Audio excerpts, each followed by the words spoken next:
Welcome, and thank you for joining me. My name is Jerry Oginski. I'm a medical malpractice trial lawyer practicing here in the state of New York. Today's topic is going to be 10 facts your New York personal injury and medical malpractice attorney may not tell you. Number 1, your lawsuit is not guaranteed to win or get you money. That's a plain and simple fact. The unfortunate reality is that many cases that are brought in the legal system in New York simply do not win.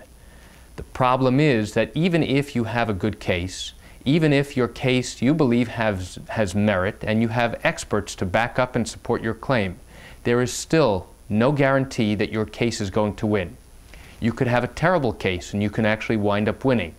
But the bottom line is, when a client comes to you as an attorney and tells you about their tale of woe and everything that's happened because of it, even if they have a very good case, there is still no guarantee that the outcome is going to be the best one for them.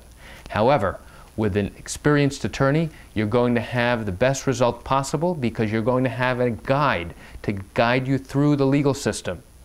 Number 2, the true value of your case is unknown until every aspect of your case has been evaluated by the experts.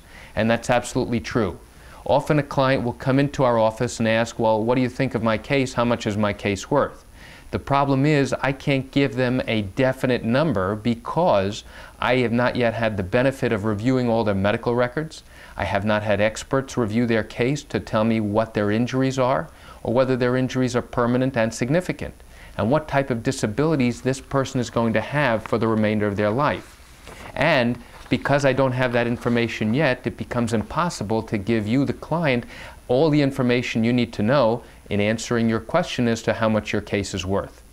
Number 3, you, the client, are obligated to pay the attorney back for litigation expenses, even if you lose your case.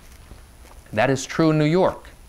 Many years ago, it used to be that if you went to an attorney who took your case on contingency, that means that if the lawyer lost the case, if you lost your case at trial, you would be obligated to reimburse the lawyer for all of his expenses to pay him back for everything that he incurred to prosecute your case. And it used to be that the law allowed the lawyer to seek that reimbursement. This year, as of January 2007, the law has changed. The lawyer no longer is obligated to ask you to pay them back in the event that they lose. They now have the option of saying, look, I understand, I'm going to ask you to pay back my expenses, or you'll find many attorneys who simply don't do it.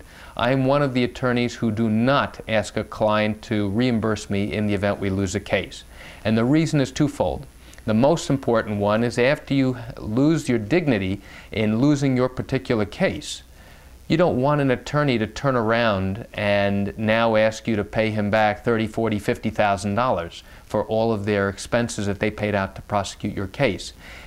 You suffer a double indignity.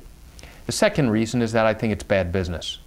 Even if an attorney loses a client's case, the client still may feel comfortable and confident in the attorney's abilities and may ultimately, at a later date, refer other people to him based upon their experience.